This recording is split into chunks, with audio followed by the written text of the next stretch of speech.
For this next panel, Clean Energy Pathways, we will hear from two utility sector leaders on the important role of critical technologies in helping to achieve net zero, both opportunities for scaling solutions and hurdles we still need to overcome. I am pleased to introduce Carla Frisch and to see her. I haven't seen her for a couple years now, so it's great to see her in person. Carla is Acting Executive Director and Principal Deputy Director, Office of Policy, U.S. Department of Energy, who will moderate this important conversation. Carla? Hi, everyone. How you feeling? All right. This is the last panel of a very exciting conference, and so for that, the Climate Leadership Conference is bringing out the superstars, the top leadership in climate. And to introduce them to you, as Amy said, I'm Carla Frisch. I lead the Office of Policy at the Department of Energy. We cover all domestic policy for Secretary Granholm. And that means gas prices, supply chain, climate, clean jobs, state and local. And one of our favorite things to think about is pathways, clean energy pathways. What are all the ways we can possibly do it? How do they rank? How are we going to achieve them? So we're going to dig into that now from some leaders who are making it real. First, I want to introduce you. And do we see her up on the screen? Yes. Great. So Miriam Brown, the president of Southern California Gas Company, or as you may know them, SoCal Gas. That's what they do in California. They call it SoCal Gas. It serves more than 20 million customers, and she's had quite a leadership role there. Prior to that, she was chief counsel for the Speaker of the House for House Energy and Commerce. She has experience with ConocoPhillips, quite a bit of board service, including right now on the California Chamber of Commerce and the California Business Roundtable. And she's both a lawyer and an engineer, which I think is quite impressive. So welcome, Miriam. Thank you. Then we have here in person, live, Bob Blue, who you'll be excited to know is the chairman of the board of directors, the president and the CEO of Dominion, which operates in 16 states, serves lots and lots of customers. He's been there in leadership roles since 2005, really shaped what's a new set of goals for the company. He's got background in the highest levels of state policy, also serves on many boards, including the board of directors for EEI and the Institute of Nuclear Power Operations. And he's also dual background academically with an MBA and a lawyer. But definitely not an engineer. So any tough questions? These are the two to answer them. And we're going to dive in on pathways. So I know many of you have probably had this exercise in your own organization, looked nationally, what are the ways to meet our goals? In the US right now, we've got really ambitious and exciting goals. So cutting emissions in half by 2030, getting to net zero by 2050. And that's for the entire economy. So every one of us is working on that here in this room.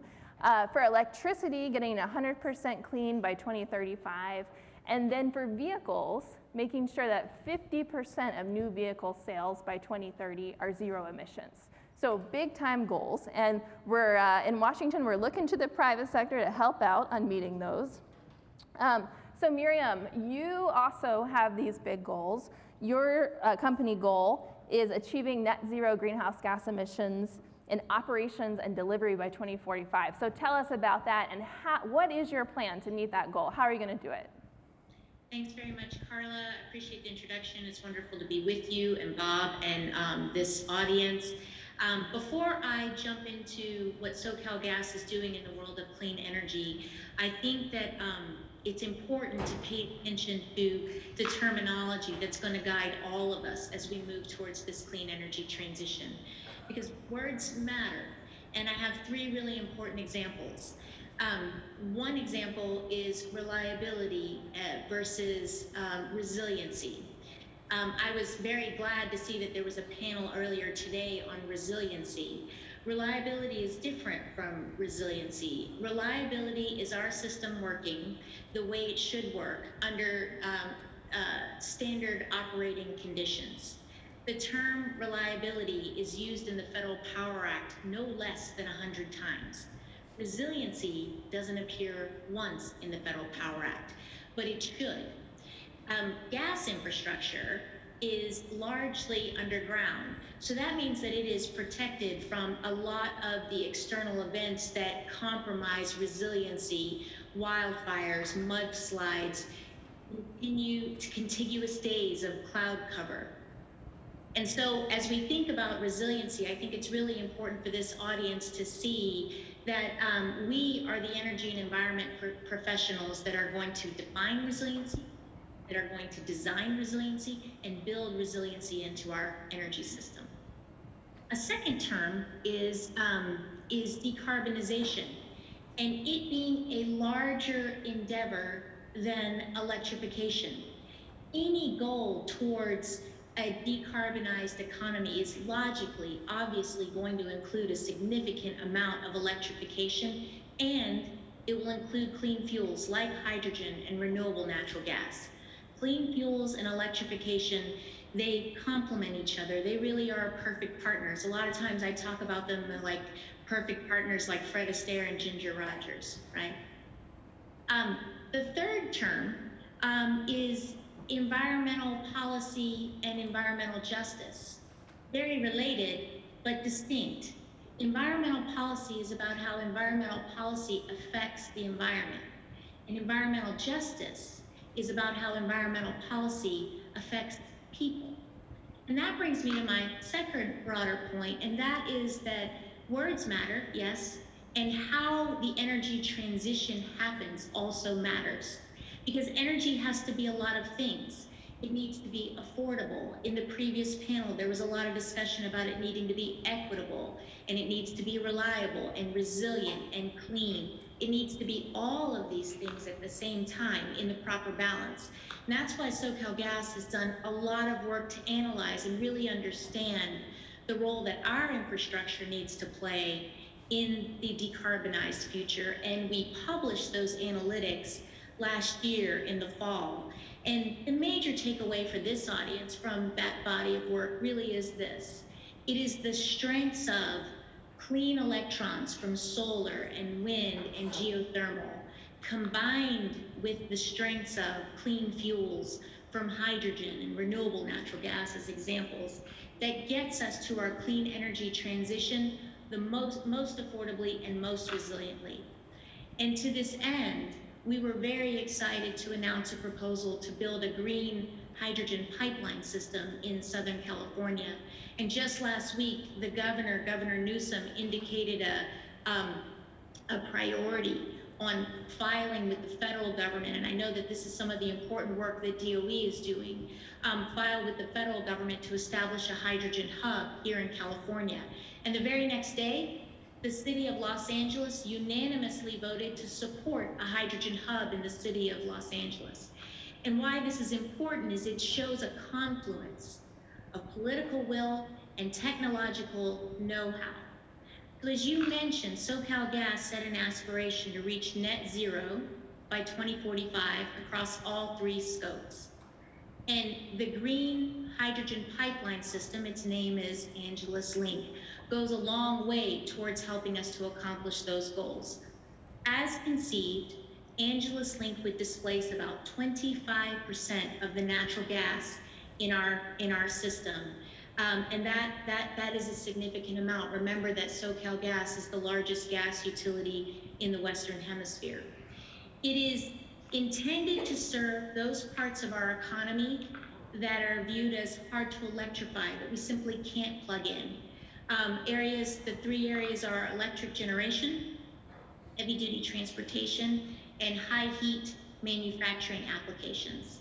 In one scenario that we looked at, we envision Angeles Link displacing the natural gas that's used in 4 of the major natural gas power plants in the LA basin, and if all of the rest of the hydrogen from Angeles Link is applied to heavy duty transportation, and we have a lot of that in Los Angeles with the 2 largest ports located here, it would reduce or displace diesel by 3 million gallons a day. That's 1 billion gallons a year. And not only is that the GHG emissions reduction, think about the NOx emissions reductions that we would be seeing in the communities of concern that are so important in the environmental justice conversation. Soon after we announced Angeles Link, it was a really positive indication when we saw the Rocky Mountain states, New Mexico, Arizona, Wyoming, Utah, announcing the desire to have a hydrogen hub in their geography, and Texas soon followed. And I think that this is very exciting, seeing this stakeholder momentum around clean fuels. And I think an area where we need to put our focus, and what makes events like today so important, and especially the work, Carla, that you do at DOE, is about policies to match this momentum that we're seeing around clean fuels. One policy that we're particularly keen on in California, and that we already have momentum, is a renewable gas standard. California was the first to set one for some segments of our economy.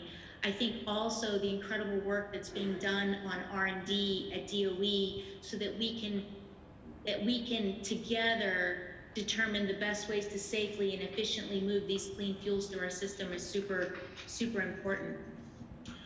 The last point that I'll make that I think is broadly important beyond just SoCalGas, and it's the conversation that I'm hearing regularly through the day, is the importance of needing to scale these technologies. To be able to scale technologies like hydrogen, I think that it is very important to see the costs go down throughout the energy value chain, bringing these fuels to market. And to that end, the focus of this conference in particular on regulated utilities is important, because I think that regulated utilities bring three very important strategic advantages to bringing down those costs, to bringing that scale. The first one is the existing infrastructure that we have, not just our existing pipeline infrastructure, but the existing rights of way, and how much that will help, and that there's consensus about that being one of the most economically efficient way of bringing these fuels to market. The second is the regulatory mechanism of regulated utilities as a proven method of encouraging private investment and being able to socialize those costs over many decades to make them more affordable. And the third strategic advantage that I think regulated utilities have is the know-how on building these large infrastructure investments, and that regulated utilities are only allowed to recover by law costs that are reasonable, right? So what we're seeing in the conversation in Washington, in the state of California, and globally around the integration of clean electrons and clean fuels, and how that's the best way to move forward, I think is really positive. And I think the most recent report on that was actually from the UN and the IPCC. And SoCalGas, we will keep building on that momentum, and I really appreciate the opportunity to talk about sustainability, how it's not just a part of our business strategy, but how much it really is our business strategy in driving us. So thanks, Carla, for bringing us together. Great, well thanks, and sounds like SoCalGas has been diving deep into the pathways for hydrogen in particular, looking at that industrial applications, transportation applications, heat, lots of opportunity. And for the policymakers in the room, I think there's a few of you, we've got some good notes here, especially on resilience. So now we're going to turn to Bob. You have a net zero goal. We do. You've been looking at lots of different ways to meet it. So tell us about that and how you're working to meet it. Sure, and you're going to hear some similar ideas to what you just heard from Miriam. So for many people who may live in this area, you know of Dominion Energy as the electric utility for big chunks of Virginia. We're an integrated gas and electric utility. We serve about 7 million homes and businesses, about 3.5 million of those with electricity in Virginia, North Carolina, South Carolina, and then the other 3.5 million natural gas in Utah, Ohio, West Virginia, the Carolinas. So we're thinking about net zero broadly across our electric and gas businesses. And in 2020, we announced a net zero goal on scope 1 emissions, direct emissions, for the whole business by 2050. So let's talk a little bit about what we're thinking about in order to achieve that. Well, probably an important step one is to continue to operate the workhorse carbon-free source of electricity that we have today, which is nuclear. And we were so pleased that Secretary Granholm was able to come up to our Millstone nuclear station last week because I think she recognizes, we certainly recognize, that achieving net zero goals without continuing to operate, I mean, at our company, that's 40%, better than 30% of our total electric generation comes from nuclear. So that's a carbon-free source. Imagine replacing that, and it also operates 90% of the time. Imagine replacing that with something carbon-free. That would be expensive and difficult. So maintaining our existing nuclear fleet is critical. And then obviously adding in renewables. We are adding in, and we'll talk a little bit, maybe a little bit more about offshore wind, but we're developing the largest offshore wind farm in the country, and adding in a substantial amount of solar to the tune of about a gigawatt a year for the next 15 years, and battery storage paired with that. Gives us opportunities to make deep reductions in carbon emissions on the electric side. As we think about the gas side of the business, the first thing to do to reduce those direct emissions is just reduce leaks. Reduce leaks by replacing old pipe. We operate, for example, in Cleveland, Ohio, pretty old natural gas system. And we have been methodically replacing pipe in Cleveland for almost a decade, and we're going to continue working through that. That has a substantial effect. The way we operate, there are certain projects we do that a decade ago we might have vented natural gas. Now we have devices that allow us to avoid that completely. It's good for our business. It's obviously good for us to achieve our net zero goals. So essentially decarbonizing the electric generation fleet and eliminating leaks off of the gas system are ways that you can get to those direct scope 1 emissions. Then earlier this year, and we have a net zero goal on methane by 2040 for that. Earlier this year, we announced a net zero goal for scope 2, and our scope 2 emissions are basically nil, but scope 2 and 3 emissions by 2050, focused on upstream fuels. So that's the fuel that arrives to our gas distribution business. That's the fuel that we use in the emissions associated with the fuel we use in power stations. And then downstream, the emissions from our customers. So as we think about that, many of the things Miriam just described. So we'll focus on hydrogen. We've been working on blending hydrogen into our LDC systems, our gas distribution systems, make sure that our customers' appliances can handle that without having to change out appliances. And we've had good success at 5 or 10% a hydrogen blend, which can make a big difference.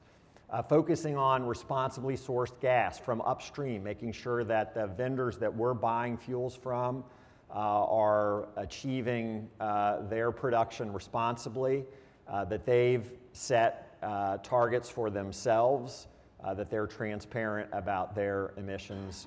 So working with upstream vendors. Then on the downstream side, reducing consumption, so helping our customers use less natural gas, use less electricity, and also giving them options to offset their use. So we have a program in Utah at our natural gas business there where our customers can sign up essentially through us to purchase offsets through renewable natural gas or through forced projects to offset their own carbon emissions. So our view is we can get a heck of a lot of the way there with what we see today. There are going to need to be technological advances, however, on hydrogen, for example, maybe on carbon capture and storage, maybe on advanced nuclear, and policy changes that help us achieve that. We see a very clear pathway, to say 80% of that net zero goal, but that last 20% is going to require some additional technology, some additional policy changes, but we're well on our way. Well, that's exciting. On the pathways, we've got good progress. And you mentioned offshore wind. So you Yes. were hanging out with the Secretary Granholm, our Secretary of Energy. She's a fabulous leader, really a fabulous leader. So just in Connecticut last week on nuclear, but you also had the chance to visit with her at the Port of Virginia. Yes. So this offshore wind expansion, to me, this is one of those things that 10 years ago, at a conference like this, it was sort of an idea. Yes. You know, one of the things that might be there in the pathways, and now it's really coming to fruition. So tell us a little bit about that. Yeah, I mean, 10 years ago it was an idea for us. So in 2013, we participated in the auction for a lease off the coast of Virginia, frankly not knowing at that time what might transpire. We were the winning bidder in that lease. We now operate the only 2 turbines in federal waters off the coast of the United States, 6 megawatts each, so it's a total 12 megawatt, pretty small project. The total output is about, I guess, half the size of Block Island's existing. And those are the only, that's it, 7 turbines off the east coast of the United States today. We now have a project underway where we're going to build a 2.6 gigawatts, so 2,600 megawatts of offshore wind. That's enough to serve 660,000 customers at peak output.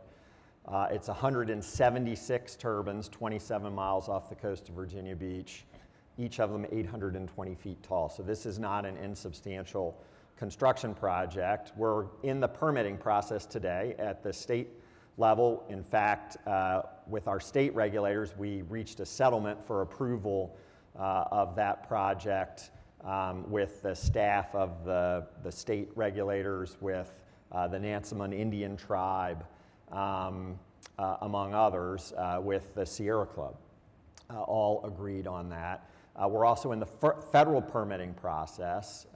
We expect to get a draft environmental impact statement in the second half of this year. That's, I'm sorry, actually in the third quarter of this year. That's all being coordinated by BOEM. Ultimately, we expect to get approval, final federal approval of the project in 2023, construction finished by the end of 2026. But that will be the largest scale renewables that we have in our system, and it'll be the largest wind farm off the coast of the United States. We're very excited about it. It is a daunting construction project, but one that we think we're well equipped to handle, and we're working with a variety of companies that have done this in Europe. So they're new to Virginia and the United States, but they're most assuredly not new to offshore wind. So we think we're in a very good spot. That's great, really great. And I'll put in a plug for DOE too. A big part of offshore wind is being able to get the electrons where they need to go through transmission, and that's a big area of focus for us in the bipartisan infrastructure law, investments in transmission. So all of this is for your customers. So Miriam, coming back to you on the customer front, it is a unique moment in time right now in the liquid fuels market.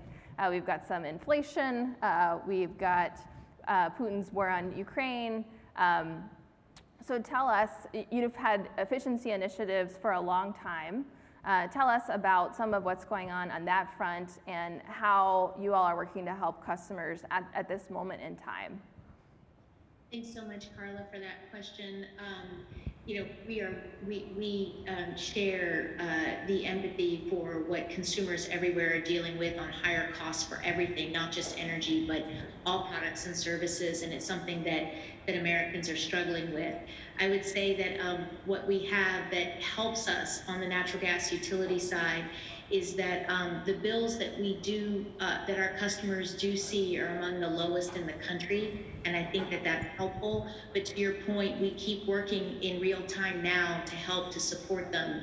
On energy efficiency, we have the largest energy efficiency program in the country. And we work with our customers to make sure and to support them in conversion to more energy efficient appliances.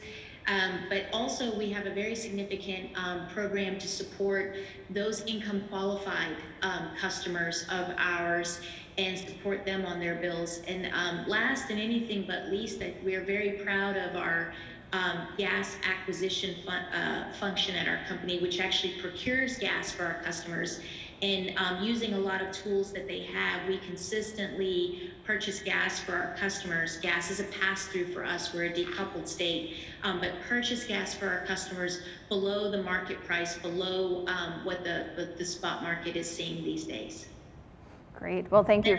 Yeah, I'll just add one more point that I think is important, because your question was so focused on the near term. I do think that the work that we're doing to bring new sources of energy like renewable natural gas and hydrogen, while they are longer term plays, I think any time that you're adding new secure sources of energy, there's only to the positive of the impact on price and cost on the consumer. Great. Well, thank you for that. And in the federal government this week, we've been celebrating a Justice 40 Week of Action. You heard about some of that on the last panel. So Bob, I wanted to ask you about Dominion's work with communities on the energy justice front. Tell us some of what the impacts are and what you're doing with communities. You know, it's interesting. We talked about Secretary Granholm and in Millstone. Secretary Granholm's everywhere, because she was I was able to be with her in West Virginia last summer. We're building, as part of our offshore wind program, we're building a Jones Act compliant. I'm not going to get into the Jones Act. Miriam's maybe fully familiar with it. Yeah, exactly. I used to be a lawyer, not anymore. But we're building the first Jones Act compliant wind turbine installation vessel in the country. It's being built in Texas. But the steel is coming from a variety of places, including West Virginia. So if you think about a coal state, and as we move into an energy transition, the idea that part of the new clean energy transition would come from West Virginia, that economic activity we think is very valuable. But fundamentally, our view on this, and we've obviously closed fossil plants before, is that we need to think about the benefits and the burdens of the energy transition that we're in the midst of. So for us, that starts with our employees and giving them opportunities elsewhere in our company, giving them the training that they need to work elsewhere in our company. We have a program right now where we've got folks who have been working in fossil plants who are transitioning to be solar techs, and see that kind of opportunity for them in the future. And then also think about the communities that benefited from tax revenue and economic revenue, and being able, like we were able to in West Virginia, to have some opportunities with the new forms of energy generation. But also when we think about the burdens, look, we recognize we're an infrastructure company. The projects that we build impact communities. We need to make sure that we're fair about how that happens. And that starts with communication up front, early, and very directly targeted on communities that may not have been heard in the past. And as I think about mentioning transmission for related to renewables or offshore wind, you know, we've got about a 17-mile long overhead electric transmission line once our offshore project from where it comes ashore to a substation that we have existing in a city called Chesapeake, Virginia, goes through Virginia Beach into Chesapeake. We held hundreds of community meetings, both in person and virtually. We reached out to hundreds of different community groups, and we found a route. And again, we're not done yet, but we've had the hearing in front of the state regulators.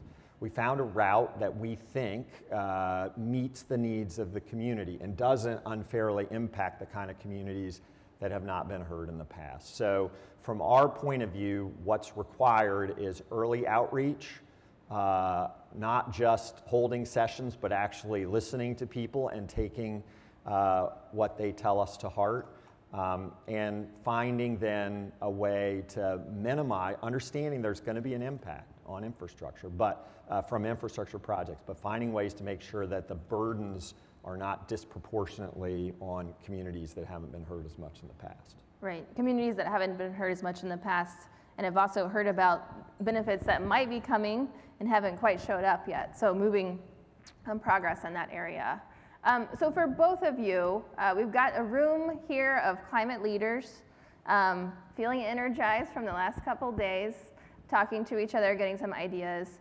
I want to ask you, what do you need from your colleagues here and your other corporate leaders? We've got some NGO leaders here, some government folks. What do you need from them to help you get towards achieving these really ambitious goals with very important impacts. So Miriam, how can everyone here be of help to you?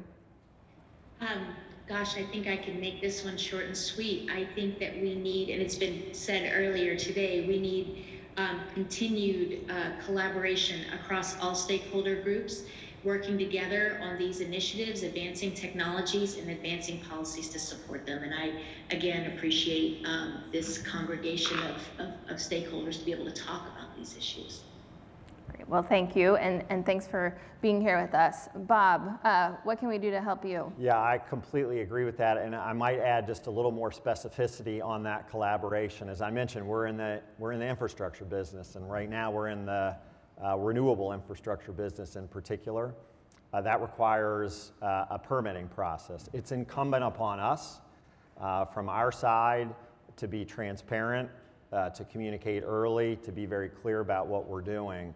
But what we ask in return, and what we would hope that others who are involved in climate policy would see, is a permitting process that has a defined beginning and an end. The danger that I see is that we have opportunities to move quickly on transitioning our fleet, but we can't do it if we're not able to navigate the permitting process. And I don't think it's unique to renewables infrastructure. I think it's a challenge with infrastructure generally, but particularly for us right now as we're thinking about offshore wind and the transmission associated with that, a sort of consistent view that we need to move, we need to be thorough, we need to be held to account, but we need to keep moving forward. And in some instances, doing some things in parallel rather than sequentially, just that alone could make an enormous difference. So that would be my ask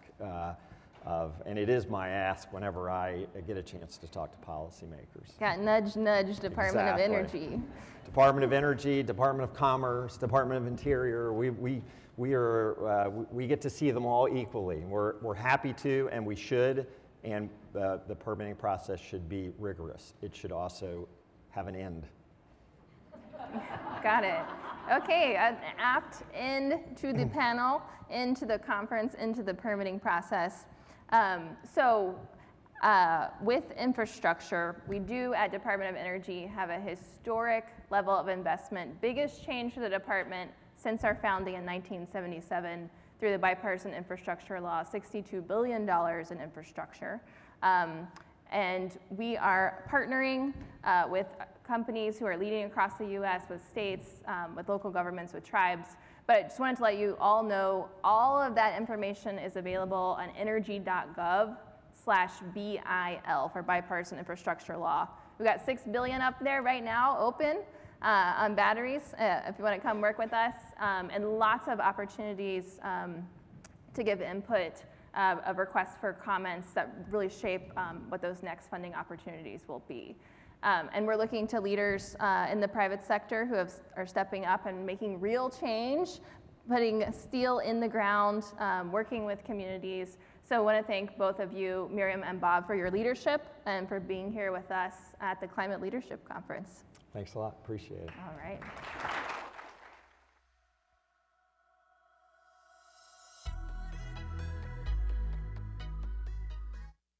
Bob and Miriam online for that really great conversation about what it'll take to move clean energy technologies forward.